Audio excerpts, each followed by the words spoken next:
Ah, yes, it's that time in young Johnny's life. His parents have noticed certain changes in Johnny. His behavior is what you would expect of any young person his age.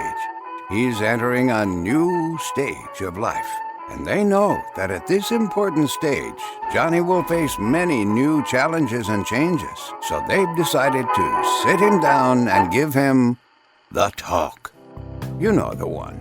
In the fall, Johnny will be going off to college, where he'll face numerous challenges and pressure from peers like never before. Other students and administrators might try to pressure Johnny to partake in things, but his parents are determined not to let that happen. Hey Johnny, can you calm down and talk to your mother and I for a minute? What's up? You see, Johnny needs to learn about free speech. Let's see how their little talk goes. Well, Johnny, you are now 18 years old. I think it's time that we have a conversation about speech. You're going off to college and you've probably been hearing a lot about free speech and even wondering about your own first time. Do we have to talk about this right now? Well, son, we just want you to be prepared. Now that you're leaving high school, you might have some questions about your changing free speech rights. I know I did when I was your age. I didn't even know what free speech was or where it came from. They didn't teach that in school back in my day. So go ahead, what do you want to know? Well, I guess I was wondering, what is free speech exactly and how would I do it? Johnny certainly seems eager to learn about his freedoms. Go on. Tell him the history of free speech in America. I'm glad you asked. It all started way, way back in 1789 when James Madison wrote the Bill of Rights. The First Amendment he wrote guaranteed 5 freedoms. The government cannot abridge your right to religion, speech, press, petition, or assembly. See, Johnny, the First Amendment means that you have the freedom to speak your mind without the government punishing you for it. Wow, so I can say whatever I want? Well, for the most part, sure. But free speech doesn't just mean what you say, it can also mean what you do. You can have a protest or burn a flag as long as you're not hurting anyone, damaging private property, or disrupting somebody else's right to free speech. You are free to demonstrate and speak as you will. Aren't there exceptions to the First Amendment though? Say, you can't shout fire in a crowded theater, right? Young Johnny has just stumbled upon one of the most common myths about free speech. It's important to teach your kids about free speech so they know how to protect themselves from speech transmitted through delusions, STDs. Let's hear how his parents tackled this one. Well, son, that's actually a misconception. You see, way back in 1917, there was this guy named Charles Schenck who was handing out materials encouraging peaceful resistance to the draft. And the government said, Hey there, fella, you can't do that. Encouraging resistance to the draft is dangerous, clearly and presently dangerous. You're under arrest. And Schenck said, Wait, this isn't okay. They can't do this. What about my First Amendment rights? Schenck's case went all the way to the Supreme Court, where the Chief Justice Oliver Wendell Holmes upheld Schenck's conviction on the basis that his expression could be punished in wartime, saying, The most stringent protection of free speech would not protect a man in falsely shouting fire in a theater and causing a panic. But over time, the Supreme Court and Holmes himself started to realize that this was wrong. Later that same year, Oliver Wendell Holmes wrote that the best test of truth is the power of the thought to get itself accepted in the competition of the market. And we should be eternally vigilant against attempts to check the expression of opinions that we loathe. And so the Supreme Court narrowed the clear and present danger test so that now Schenck is no longer considered good law.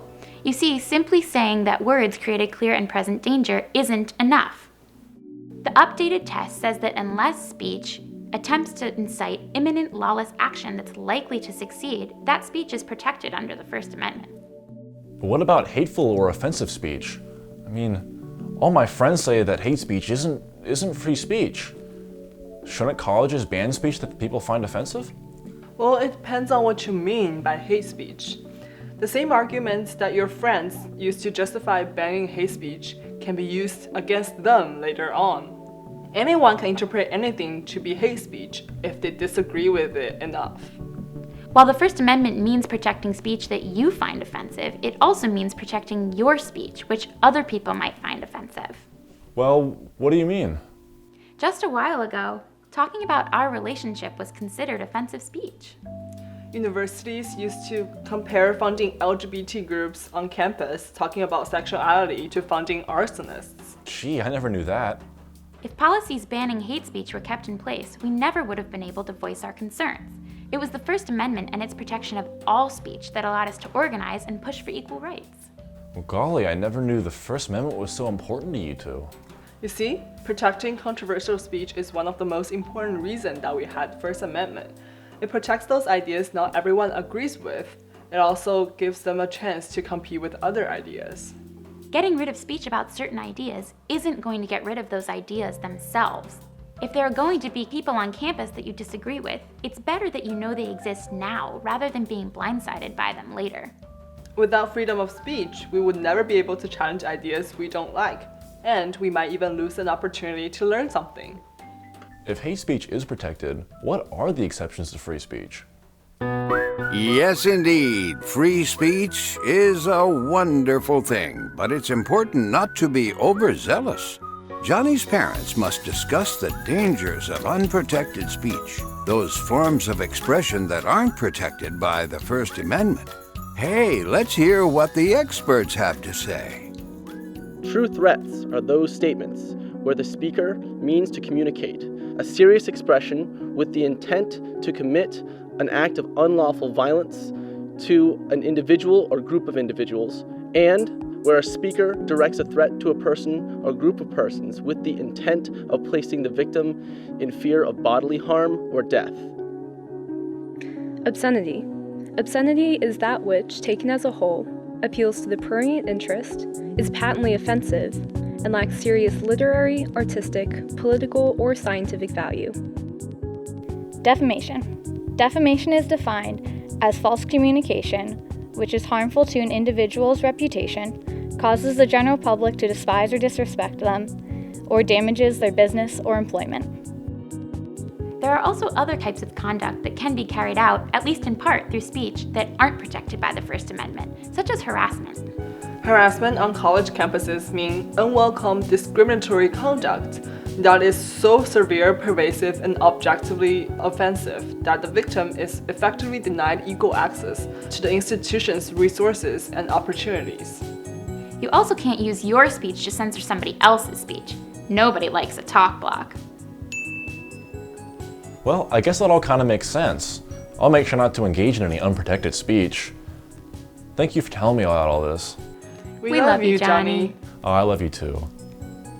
Now that Johnny and his parents have had their little talk about free speech and the myths surrounding it, Johnny feels much more prepared to talk to his friends about free speech and to exercise his rights on campus. If you want to learn more about the myths surrounding free speech, be sure to check out thefire.org.